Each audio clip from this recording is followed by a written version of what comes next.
Hello everyone. Today we'll be doing the first activity for class 10th. It is the pair of linear equations in two variables.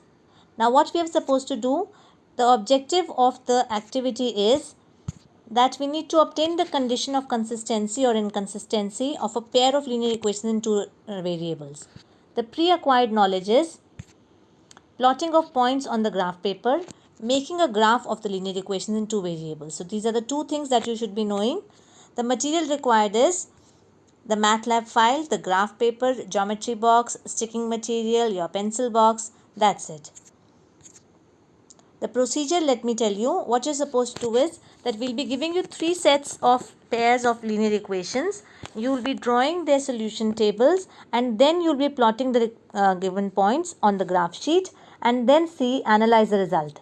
Like here we have been given the first set of equations as x plus y is equal to 3 and 3x minus 2y equal to 4. The second set of equations is 3x minus y is equal to 2 and 9x minus 3y is equal to 6.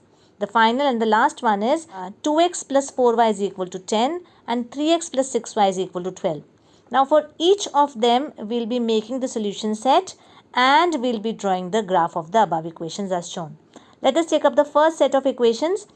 The first set of equation is x plus y is equal to 3 and 3x minus 2y is equal to 4. I draw the solution table for these, both of them, and I draw the graph, and the graph comes out to be like this. The two lines are intersecting at 2, 1. That means there is only one point of intersection, that is there is one common point between the two lines, and that is the solution of the two equations. Let us come to the second set of equations. The second pair of equations is given by 3x minus y equal to 2 and 9x minus 3y equal to 6.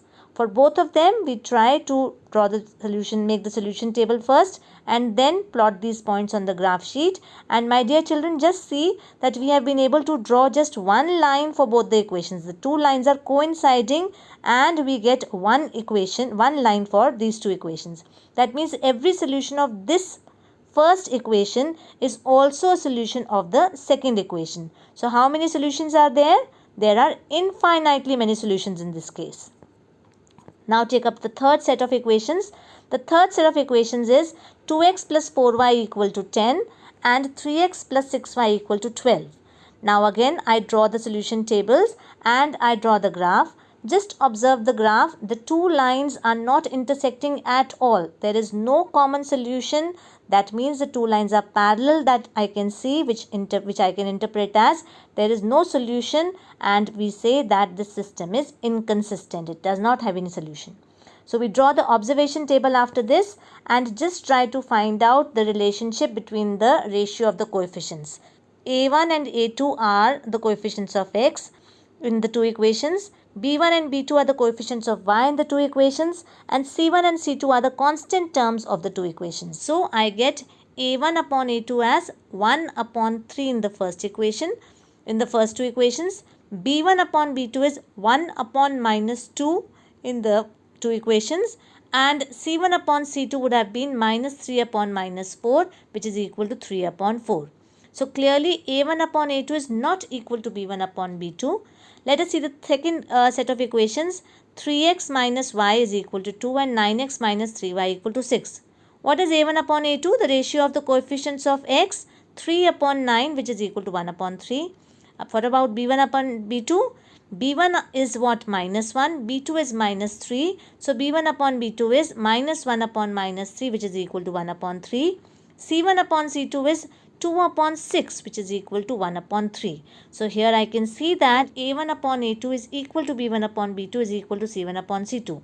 If you try to recall the graph of this equation, see in the first case where A1 upon A2 came not equal to B1 upon B2, I got one solution. The lines were intersecting. In the second set of equations wherein I got A1 upon A2 is equal to B1 upon B2 is equal to C1 upon C2, I got the coincident lines. If you see the third set of equations, A1 upon A2 is 2 upon 3, B1 upon B2 is again 4 upon 6, which is equal to 2 upon 3, but C1 upon C2 is coming out to be 5 upon 6. Therefore, A1 upon A2 is equal to B1 upon B2, but it is not equal to C1 upon C2. Let us observe the graph of this The lines are coming parallel. That means there are no solution for it. So I observe that in each of these, whenever I have A1, A2 and B1, B2 and C1, C2, I find out their ratios. If in case A1 upon A2 is coming not equal to B1 upon B2, the lines are intersecting at one point and the equations have one common solution. For the second pair of equations where A1 upon A2 is equal to B1 upon B2 is equal to C1 upon C2, that is, the lines are coincident, the equations have infinite number of common solutions. But in the third case, where A1 upon A2 is equal to B1 upon B2, which is not equal to C1 upon C2, the lines are parallel. That is, the equations have no common solution.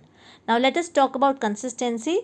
Consistent means that the solutions exist. In the first one, there is one solution. In the second one, there are infinite solutions. In the third one, there is no solution.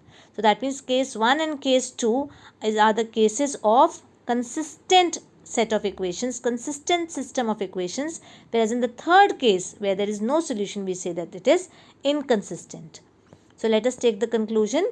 The conclusion is the system of equation is consistent if A1 upon A2 is not equal to B1 upon B2 or if A1 upon A2 is equal to B1 upon B2, which is equal to C1 upon C2. And in the third case where the system of equations are, where I am finding that the lines are parallel, we say that there is no solution and we say that such a system of equations is inconsistent. So we have got the condition and we have verified that also that it is true. So my dear children, what you're supposed to do, you will be writing everything whatever is there in the activity. You will start from the beginning, write the objective, write the pre-acquired knowledge, then write the material required, then you will write the three equations. The three equations to be written, then their solution sets to be written, then the graphs to be pasted along with that. After drawing the graph, you will make the observation table. After making the observation table, you will be writing the observation. After writing the observation, you will be also writing the conclusion. So that finishes your activity. Thank you so much.